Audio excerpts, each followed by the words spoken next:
আসসালামু আলাইকুম। সর্বশেষ মারা খাওয়ার পরে আবারও নতুনভাবে কিছু ফার্মই নিয়ে আসলাম। সো এবার ফার্মির সাথে কিছু সোনালি হাইব্রিড সোনালি যেটা হচ্ছে আপনার কি বলে এটারে গলা ছিলাও নিছি নিচে শখের বসে।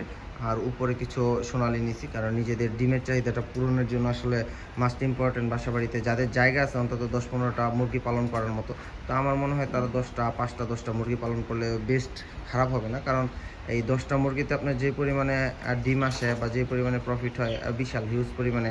এবং আপনার একটা ফ্যামিলিতে ৮-১০ জন মেম্বার যে ফ্যামিলিতে, সেই ফ্যামিলিতে আমার মনে হয় না যদি ১০টা মুরগি পালন করে তাহলে ১-২ বছর ওদের ডিম কেনার প্রয়োজন হবে। কারণ প্রতিদিন ১০টা মুরগি খানা খাবে মাত্র ৪০০ থেকে ৫০০ গ্রাম খাবার খাবে। সো ৫০০ গ্রাম খাবার এবং প্লাস হচ্ছে আপনার বাসা বাড়ির ওয়েস্টেজ খাবারও খাওয়াইতে পারবেন। যেমন ধরেন ভুসির সাথে ভাত মিলাই দিতে পারবেন, সবজি-টবজির যে খোসাগুলো আছে এগুলোও দিতে পারেন, এগুলোও খায়। মানে সবই খায়, যেহেতু মুরগি ওরা সবই খায়। তো আপনি চাইলে কিন্তু এগুলো খাওয়া দিতে পারেন এবং খাওয়ানোর পরে যে ওরা প্রতিদিন ১০টা থেকে আপনি ৮-৯টা ডিম পাবেন।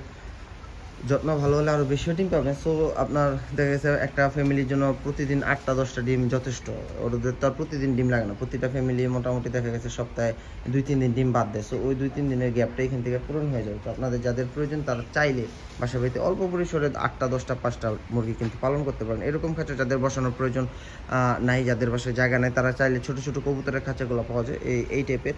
সো এই টাইপের খাঁচাগুলো পাওয়া যায়। এই টাইপের খাঁচাগুলোতে একটা খাঁচাতে পূর্ণবয়স্ক মুরগি ২টা পালন করতে পারবেন। ২টা পালন করলে বেস্ট। হ্যাঁ, মানে যেটা হচ্ছে ডিম পাড়ার আগ পর্যন্ত আপনি ৩-৪টা পালন করতে পারবেন এই খাঁচাতে। তো আপনাদের যাদের প্রয়োজন তারা কিন্তু চাইলে এই কাজটা করতে পারেন। কম খরচে যেটাকে বলে ফার্মি মুরগি পালন করে অন্তত নিজেদের ডিমের চাহিদাগুলো পূরণ করতে পারবেন। আল্লাহ হাফেজ, ভালো থাকবেন।